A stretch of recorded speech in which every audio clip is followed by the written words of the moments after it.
Oh, welcome to the channel, guys. In this video, I'm going to tell you about my likes and dislikes for the Alpine A110S. I've written some notes. I'm going to try not to repeat myself. I know I'm famous for repeating myself, so we're going to get straight into it. So we're going to start with the likes. So one of the really big likes about the A110S is the running cost. It's quite a cheap car to run. The most surprising aspect is fuel economy. I've mentioned this before. On a long distance run on a motorway doing 70 to 80 mile an hour, you're going to be returning 45 miles to the gallon. You might even get that up to about 50 miles to the gallon, you know, if you're particularly careful with your right foot. So insurance is also not bad. Myself and Bryony on this car is less than £500 a year. And then of course the last one is the servicing cost. This is somewhat could be better. Alpine do charge really, I would think, a bit too much. It's just a Renault Megane 1.8 litre engine, and they typically want £500 to £600 for an oil change service. That's something that will probably be about £300 on the equivalent Renault with the same engine. So there's a slight negative, but overall the running costs of the car are good. One of the other major likes for the A110S is the handling ability. This is a car that you can take on any British B road, and cars with twice the horsepower will struggle to keep up. In general, you will leave cars for dust with twice the horsepower. Nissan GTRs, BMW M5s, anything that's a big, heavy car, typically weighing close to like 1.8 tonne or above 2 tonnes. This on a British B road may only have half the power, but those cars ain't going to see where it went. The handling is immense. Also, the ride quality is really good. Yes, it's firm, but the way the ride recovers on a bumpy road is instant. There's no delay, there's no bounce, there's no after effect. The suspension is recovering immediately. So though it's firm, it's never bouncy and it's never crashy. So it rides really well. It's also a small car, so you can navigate this down a narrow country B road at quiet pace, and you're not really worrying that there might be a tractor coming around the next corner, because you're always on your side of the road and you've always got that extra bit of room should you need to get over more, because it's a small car. The other great thing about the A110, especially in S with the firmer suspension and wider anti-roll bars, it makes it a fantastic track car. The only thing I would mention about on track, upgrade the brakes, at least the pads, because the factory disc and pads are not up to track work. Maybe for a very short stint, 5-10 minutes, but if you want to like do a full track day, be side out 15-20 minutes at a time, the factory brakes are not up to it. That includes both the disc and the pads, in my personal opinion. I would highly recommend the AP Racing 330mm 2-piece floating disc. They cure all the problems with a set of Carbotech XP8 pads. Absolutely brilliant. Another thing I really like about the A110S, just the way it looks. I mean, there are lots of videos on my channel on this car now, but the way that this car looks, just so rare. It's such a rare looking car. We'll often be doing our shopping, we'll come out with our shopping, and the car's attracted attention, always positive attention. People just stood looking at it, and normally you approach and they're like, what car is it? I've never seen one of those before. And you tell them it's an Alpine and they're really still none the wiser. We just say, yeah, they've got an F1 team. Can't really beat that, can you? Though they're not doing very well in F1, but they got some points this year. It's got the aero kit. This car's got all the options. So it's got the beautiful aero kit with the carbon front splitter and the carbon rear ring. It's got the carbon fibre roof. This car's literally fully loaded, about £85,000, brand new this car. Another major like on the A110S that we're really shocked by, being such a lightweight car, and bear in mind this car's only 1,100 kilos. That's wet. That's with a full tank of fuel. Properly light car this. The infotainment system. The infotainment system is bloody brilliant. It's got a focal premium audio system. The sound quality is just superb. Really great sound quality, but the biggest surprise is the bass. There's a subwoofer behind the passenger seat, and yeah, it's like a mini disco in there. It's a real surprise, and a real positive surprise. It has such a good sound system. And the infotainment, you've got both wireless, Apple CarPlay and Android Auto on the little tablet that's pretty much stuck on the dash, but still, It's very easy to use, it's very responsive, and the fact that you've got wireless CarPlay and Android Auto, a real massive thumbs up. What's another positive? They are an absolute used bargain. You can pick up an A110 non-S, real basic, obviously for £30,000. And the basic car, 250 horsepower, 1100 kilos, hardly anything's keeping up with that car on a B road. And the regular car rides even better on your typical really bad British, lumpy, pothole covered road. Just handles the bumps and everything amazingly. We went for the S because we've done track days and that's what we enjoy. And so the S, also I do like the S. I like the firmer ride, I like the pointier turning. But yeah, they're a used bargain. You could even get an A110S for about £40,000. And I will mention it in this video, this car is for sale. £50,000, absolute bargain for when you consider the spec of the car with all the options. Absolute bargain. And then my other like about the car, it's just a great all-round car. You can drive it every day. It's a daily driver. You can do everything in this car.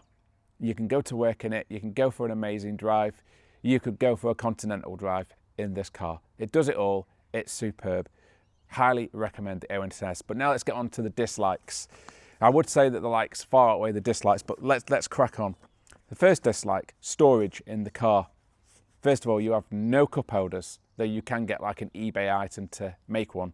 Second, there's no glove box, there's no door pockets, there's literally no storage inside the cabin unless you option the storage bin that goes behind the two seats at the back of the car.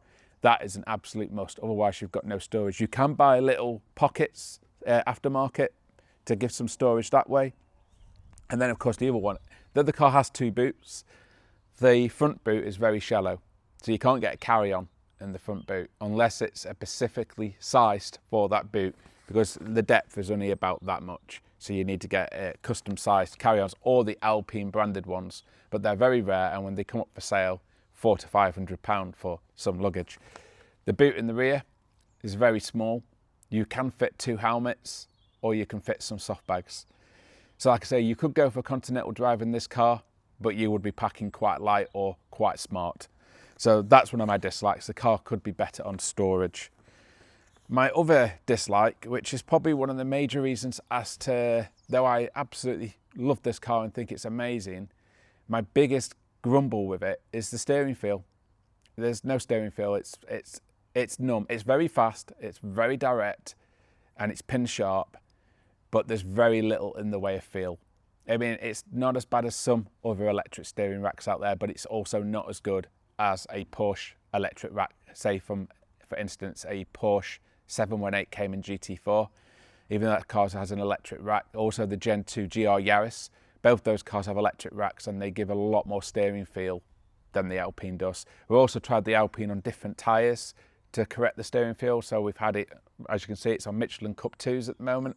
These tyres give the best steering feel. The car's also had an alignment done to Life 110 specification for the track and fast road settings.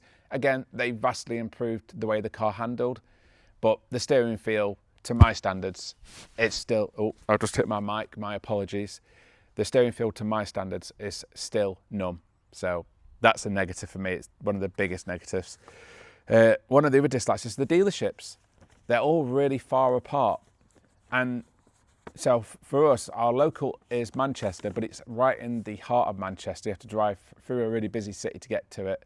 Or you're looking at Liverpool or Solihull. And the other issue with these the other issues with these dealerships, even though they do try their best to help you out, I just get the impression they are either not trained or have the expertise to work on what is essentially a baby supercar.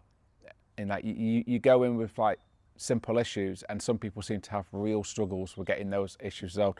I know a lot of people recently have been having corrosion issues. Some of the older ones suffer corrosion. Thankfully, there's zero corrosion on this one, but I have heard a lot of people complaining. They get the corrosion fixed and repaired, but the paint is mismatched or it's not blended well, and you can tell it's had a paint job done and it's not the best paint job. And then it's a lot of jumping through loopholes to get that rectified and redone, which is just not what you'd expect. They should do the job right first time round. They'll save money, they'll have happier customers. And of course the dealerships do charge a bit too much for the servicing. have to excuse our noisy blackbird or crow in the background. One of the other negatives, the sound. Now this car doesn't sound rubbish, it sounds better than a GR Yaris, but the sound is also, for instance, not a Cayman R, which is just next to this car there, which has a beautiful naturally aspirated induction sound going on. This car is obviously a 1.8 litre turbocharged, making 300 horsepower. The sound is average. I wouldn't say it's bad, but it's average. And the pops and bangs, which is every time you lift off the throttle, in sport mode, they are the exact same every time. It's like something like buh, buh, buh, bum, buh, buh, buh, bum. It's very repetitive, and at times it can get really annoying, which you can disable by putting the car in comfort mode. But the problem is when you put the car in comfort mode, the throttle is lazy and the steering is even lighter, like more power assisted, which then upsets me even more, going back to the whole steering feel. What I don't like about the car in comfort mode, it's worse again. So yeah, the sound of the engine could be better. It's not a deal breaker at all, but it could be better. And then the last one, I did touch on it briefly. The factory brakes are fine for the road, and there's no issue with the road. But this car is, I mean, I've done a couple of track days in the A110S now, and both track days have been, you see lots of these now on track. They are like one of the new favourite cars to track. And the reason for that is just because they're so cheap to run on track days, because the car is so light, it doesn't wear anything out. So your tyres last a long time and your brakes last a long time. But the brakes are the weakness. If you're going to do track days in an A110S, I personally think you should change the front disc. You should go with the AP 330mm Racing 330mm disc, because they transform the feel of the brakes, they really do. And you should go to Carbo XP8 pads or another performance compound pad, along with better brake fluid like Motul RBF 600 or Castrol SRF, and braided brake lines.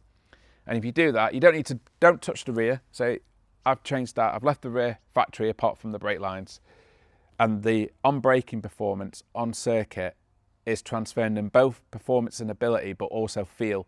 The feel through the brake pedal on the AP disc is magnificent. It's a massive upgrade. But the factory stock brakes, you can do a track day, but at minimum upgrade the pads. But then you will find that the factory disc can get a bit grumbly and depositing pads a bit too easily, which then impacts their driving on the road. They can feel a bit grumbly until you've cleaned them up a lot. So yeah, I would upgrade the brake pads. And that's my likes and dislikes for the A110S. It is a superb car, but unfortunately, as always, I've had the car nearly a year now. I generally don't keep my cars that long. And Bryony has got her dream car, which is right next to this, which is the Cayman R. And the A110S and the Cayman R, they're pretty identical cars. They're both two-seater, they're both mid-engined, they're both rear-driven, and they're both around 300 horsepower. They're both freaking amazing as well. They're both amazing cars. But as I hinted, my biggest dislike really in the A110S is the steering feel. Just is not good enough for me. Cayman R, steering feel's just, absolutely amazing.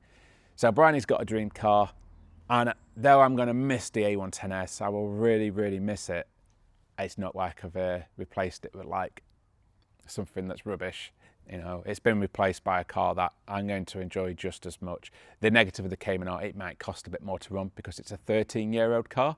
You'll see from my channel, I've already changed out the front suspension and that. That's the problem when you buy older used cars. This car's still under warranty. So if you do have a problem, it doesn't cost you anything because Alpine needs to fix it. This car's got a warranty until the 20th of March 2025. That can be extended for up to 3 years, about £500 a year.